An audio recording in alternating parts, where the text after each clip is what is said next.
Hey YouTube, this is the Purple One. Wow, today's been a struggle. Did a video, uploaded it. Everything was good on my end, the sound was fine. And then I loaded it and the sound was terrible on YouTube, so I had to take it down. So that is the reason the first video came down. Nothing crazy, but I still can't figure it out why it's good on my end, but as soon as YouTube gets it, the volume is very low. And then I load the second video. It took forever. There's a process called checks. I guess to see if you say anything bad in it or something. It took, oh my Lord, hours to do the checks. Don't know why, just YouTube. Then I get the video up and running, and numerous people contact me and say they can't comment, or they were watching it and just disappeared. More YouTube, I don't know. You know, I'm not a conspiracy nut to say YouTube's out to get me, but today was a struggle, I will tell you that. Lots of things going on. I got to thinking, is it easier to feed your neighbor or shoot your neighbor? And that's going to come down to there. If your neighbor's starving to death, he's going to want to take from you, and that's just human nature. When your belly's empty for 3 days and your kid's belly's empty for 3 days, you're going to do crazy things. So you can prepare to defend yourself at all costs from your neighbor, or maybe you can sway that neighbor to be on your side and build community. Now, yeah, there's people in this world that you could do all kinds of kind things to, and they're going to want to hurt you. I understand that. I think it was a 40-ounce jar of peanut butter. I got 26 adult-sized sandwiches out of it. Pretty much what the package says. I think I got a little bit less just because I put my peanut butter on more. And the same thing with the jelly. I got about what they say you can get servings out of a thing of jelly. My wife makes a lot of homemade bread. She's really good at it. I love it. So you take my wife's homemade bread, which I have stored multiple years supply of the wheat and the things I need to make bread, because that's a staple that can feed a lot of people. You can take a little bit of other food, throw some bread in there, and fill bellies. So I can take homemade bread, peanut butter, and jelly and feed people. And that's what I'm planning on doing.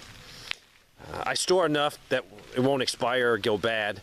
But one of the things on my short list, if I have time, even down at the Dollar General store, is to grab as much peanut butter and jelly as I can. If I know it's going down, and I should back up and say I know it's going down. The amount of information I'm getting from people, from you guys, is astonishing. I have no idea what's happening, but I'm at the point now where I am not a conspiracy nut at all, but I'm going to tell you point blank, this is what I believe. I believe there's an orchestrated movement to destabilize the United States to the point of collapse. That's, to me, is conspiracy. I don't even have my tinfoil on. Well, I couldn't afford tinfoil right now. It's gone up in price. But there's an orchestrated movement to destabilize the United States. Yes, I've said it, so it must mean I'm a conspiracy nut. To make us a third world country, to make us rely on them, to give them more control. It has to be. You cannot destroy this economy in every field, in every aspect of it, from every industry, without being planned, without being orchestrated. You can't get it so, you know, so right of a destruction.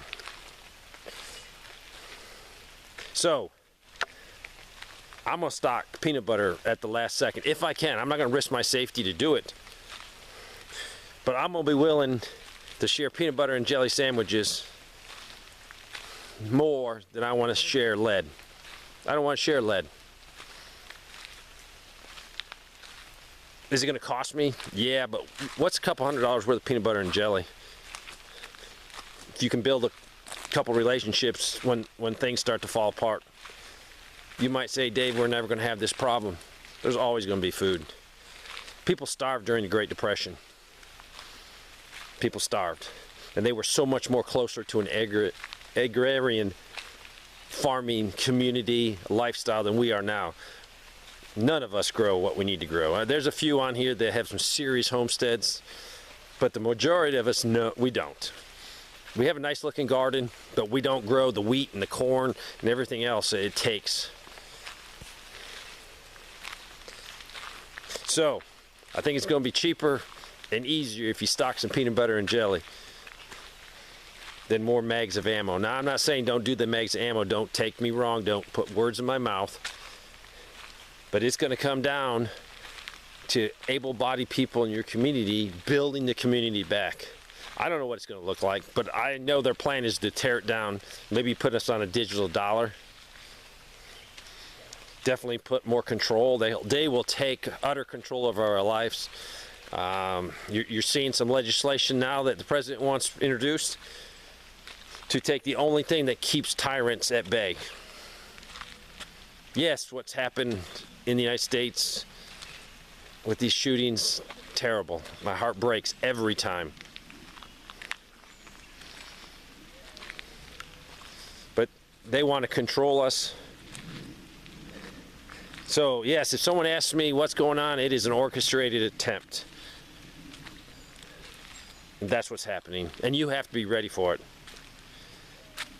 You're going to have to stock up. You're going to have to do something to prepare for it. You're going to up your game if you can afford it. If you can't afford it, do your best. I don't want to say too much to put more pressure, but I have, you know, people say how much food you need. It's always you need a year's supply. At this point, how long do you want to eat? How long do you want to live? Then determine that how much food you want, literally. So you can't store that much, but you can definitely do some serious homesteading. You can do some serious growing. Some people can't. They're in the city, and they're not going to get out in time, and maybe they can't get out in time. So I'm not judging you if you stay in the city. It just makes your life difficult. It makes your life harder to be self-sustaining. That's why you need to get a buddy or a friend or a relative that's in the country and be ready to move there. A lot more people are getting homeless, and I really believe it's going to get a lot worse. The amount of layoffs that could happen. I don't have a crystal ball, but I can see industries starting to shut down because they don't have material to build things. They don't have ingredients to make food. It's happening in front of our eyes, and we're trying to stay ahead of it. Because if we can stay ahead of it, we can protect our families, we can survive and thrive, and you better be able to plan in your survival plan to have a bunch of flotation devices, be it whatever you can have, in the sense of you're going to have neighbors that might need a little helping hand. So if you throw them a life jacket, awesome. You might be able to afford more than a life jacket. You might be able to afford a blow-up rubber dinghy for them and be able to provide something to get them started. Because the name of the game is building relationships and friends. You want as many friends going into a crisis. And if during that time the crisis develops, there might be chances for people to go out and get some food. It's going to cost them more, but you got to be there and say, hey, this is what you need to do. Go to the store and get this, this, this, and this. Things are going to get worse. Things aren't going to get better. Because you're going to have to throw life jackets to people. Some of you say, nope, I'm just going to take care of me and my own. Shut the gate. You can shut that gate. People can get through that gate. People can go through your wire in seconds while you're sleeping. I would rather have an ally. So if trouble comes to the neighborhood, they're knocking on your gate, waking you up and say, hey, we got trouble down the road. And you can face that trouble with other people. But if all your neighbors die off or become violent to you because they know you have food, and you know what, you can share with people and they can still become violent. I understand that completely. I've taken a few psych classes. But it's easier to be kind, and you can continue with that kindness.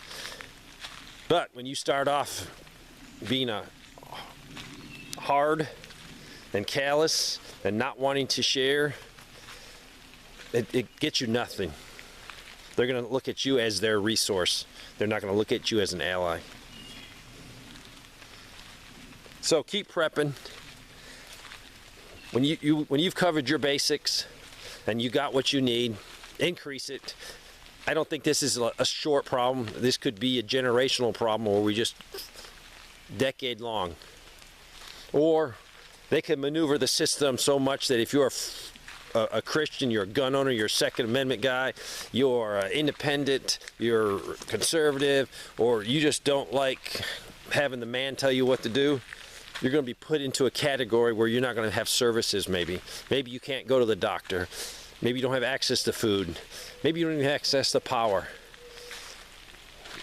I'm only bringing this up because I look at communism and what communism has done forever.